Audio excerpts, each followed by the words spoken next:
What's up everybody, this is Steven Robles, and today I have a bunch of smart light switches behind me. They're getting installed in the new house right now, and I had a variety of switches because really tried to go with the most economical options possible, but some are also dimmers, some needed to be three ways. So I'm gonna run down all the switches that I chose for the different places in the house and why I chose them.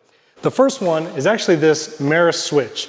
Meross actually makes a great simple HomeKit switch. These are all no hub switches, so you can just install these, connect them to the Wi-Fi. You don't need a hub. And these Meross switches are no dimming, just simple on-off. So I'm going to be putting these in my kids' rooms and some of the bathroom light switches.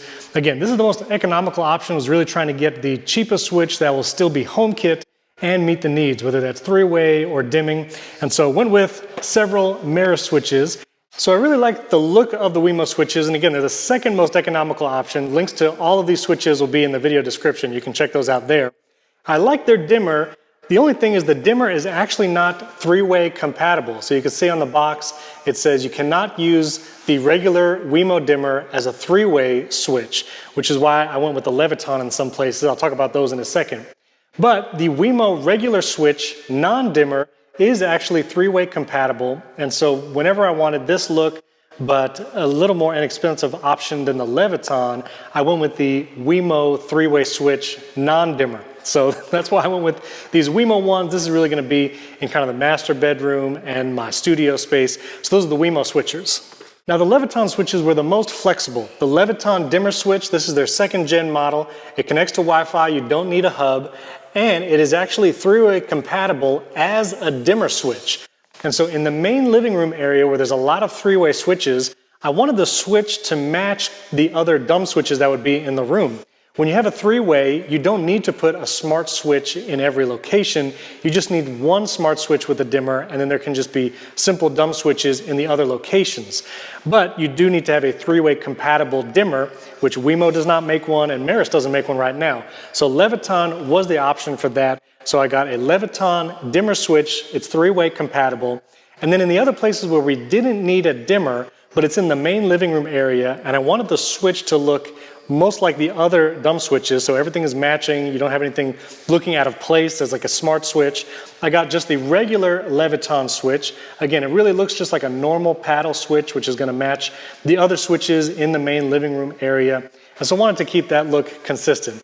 Now these are the most expensive of all the switches, but again, it was the only three-way switch that was dimmer compatible, and then wanted to get the regular switch for whatever spaces I can put that in.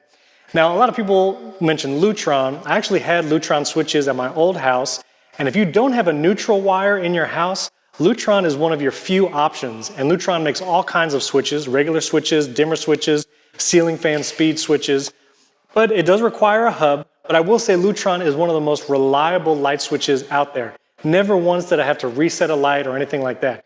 So if you're really looking for reliability, or you need something that doesn't require a neutral wire, Lutron is really the way to go.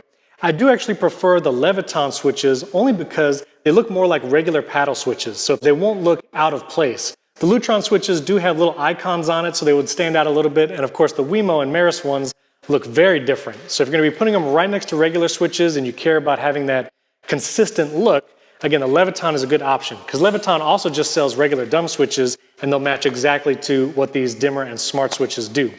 So those are the switches that we decided to go with around the house. They're getting installed today. We also got an Ecobee thermostat that's going to be going in soon. So subscribe to the channel. We've got more smart home stuff coming, plus a bunch of podcast content, iPhone tips. It's all there. Like the video if you haven't yet, and leave a comment below what other questions you have about building a home with smart devices, and questions about podcasting, making a website, all of that. Leave a comment below. Let me know what videos you would like to see here on the channel. Thanks for tuning in. I'll catch you next time.